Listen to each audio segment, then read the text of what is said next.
ধান আমাদের প্রধান খাদ্যশস্য, কিন্তু ধান থেকে চাল তৈরি করতে প্রয়োজন হয় ধান ভাঙা মেশিন। সেই কথা বিবেচনা করে কৃষি বাজার আপনাদের জন্য নিয়ে এসেছে ধান ভাঙা আধুনিক মেশিন। ভিডিওতে যেই ধান ভাঙা মেশিনটি দেখতে পাচ্ছেন, এটি মিনি পকেট রাইস মিল নামে পরিচিত।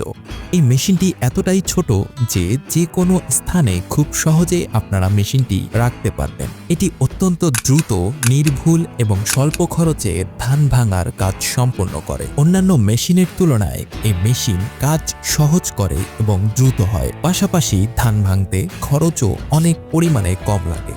মেশিনটি স্বয়ংক্রিয় এবং বিদ্যুৎ চালিত একটি ধান ভাঙা মেশিন, যা কিনা বাসাবাড়ির যে কোনো বিদ্যুৎ লাইনে খুব সহজেই স্থাপন করা যাবে। এই মেশিনটির উপরের অংশে ধান ঢেলে দেওয়ার জন্য একটি বড় জায়গা দেয়া রয়েছে। সেই স্থানে আপনারা ধান ঢালার সাথে সাথেই চাল আলাদা বের হয়ে যায়। এতে ধানের খোসা এবং চিটা আলাদাভাবে অন্য স্থান দিয়ে বের হয়ে যায় এবং তা আপনি চাইলে সংগ্রহ করতে পারবেন আপনার গোখাদ্যের জন্য। এই ধান ভাঙা মেশিন শুধু কৃষকদের জন্যই নয়, এটি ক্ষুদ্র ব্যবসায়ীদের জন্যও আয়ের একটি চমৎকার উপায়। গ্রামীণ এলাকায় আপনারা খুব সহজেই মেশিনটি দিয়ে একটি চমৎকার ব্যবসা অথবা আয়ের উৎস দাঁড় করাতে পারবেন।